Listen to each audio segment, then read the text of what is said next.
After all the hype around The Conjuring, last rites, I left the theater thinking, that was underwhelming. Not the worst horror movie ever, but not one I'd rewatch. For all the hype, it just felt flat. I will say this, the intro was strong. In that delivery room, as baby Judy is born with the cord wrapped around her neck, Lorraine prays desperately. She demands to hold the baby, keeps praying, and then the baby starts breathing again, completely fine and healthy. Moments like that showed a glimpse of the faith and family focus this movie could have leaned into more. In fact, the film does carry some positive messages. It extols family, marriage, and helping others. I get it. This is a Hollywood horror movie, not a faith-driven film. But when you market yourself as based on a true story and lean on Christian imagery, there's a certain weight that comes with that.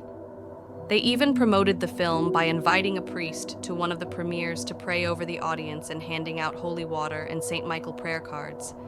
Yet in the actual movie, these elements felt like props rather than power. There's a St. Michael prayer tossed in, an Our Father recited, and a quick Bible reading at the end. But none of it felt central to the story. It wasn't shaped by faith. It followed a standard horror formula with a few prayers sprinkled in. A choice I found strange was Lorraine teaching her daughter Judy a silly rhyme about a locket in a pocket. Lucy locket lost her pocket. Katie Fisher found it. Not a penny was there in it. Only ran around. You're not there. Meant to block out demonic visions. While it's based on true events, it wasn't a prayer. It wasn't invoking Christ. It was just a distraction technique. And by the climax, Judy faces a demon and makes it vanish by saying, "You're not there." That's it. No calling on Jesus. No true spiritual authority. It felt a bit cheesy in my opinion. And honestly, it even leaned more on the power of family conquers all than the power of Christ, which feels so off for a series that's supposed to be about spiritual warfare.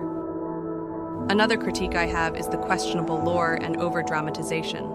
If the Father Gordon story wasn't even real, it undermines the whole based on a true story angle they still market these films with.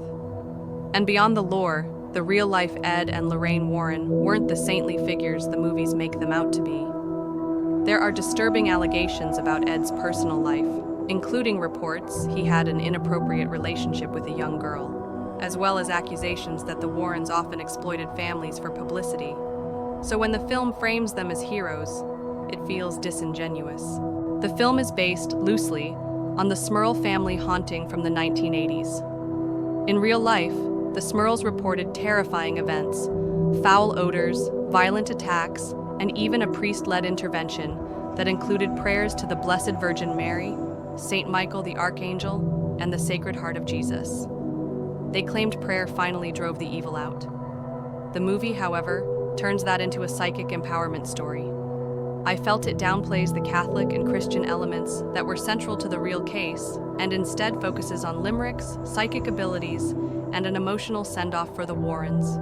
It's a dramatization that swaps faith for spectacle. On top of that, the horror just wasn't horrifying. The jump scares were predictable. You could see most of them coming a mile away. Some parts were so cheesy it almost felt like self-parody. Especially that scene where the Annabelle doll suddenly turns into a giant. The CGI was so bad it actually pulled me out of the moment. Honestly, the scariest part of the whole experience? The $14 ticket, plus the $11 popcorn. Maybe part of why this movie fell so flat for me is because now I truly know Jesus. Once you've experienced his power and his authority over darkness, these exaggerated, drawn-out horror scenes just don't carry the same weight. They feel hollow. And that's fine for horror as a genre, but when you hint at real faith, don't water it down. Some people online warned that watching this movie would open doors to possession or demonic attack. I honestly think that's giving it way too much credit. It's not powerful enough for that. If anything, it's just forgettable. I believe it would have been better as a grounded documentary-style retelling of the real events, but instead, we got a watered-down send-off that left me yawning by the end. With all that being said, if you want a horror film that actually has weight and atmosphere, I recommend The Ritual, 2025. It's not a Christian movie, but it does depict the reality of evil and the need for real spiritual authority in a way that hits deeper. And on my list to watch soon is Nefarious. I've heard from many Christians it's excellent and much more authentic in its spiritual message. Let me know your thoughts on the film.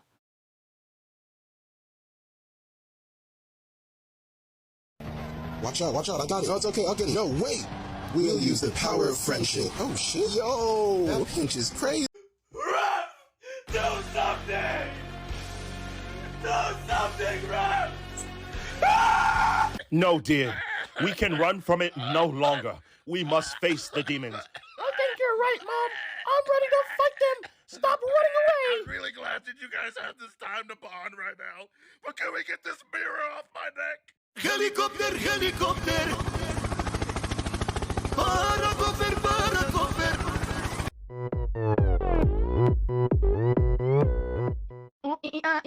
cover!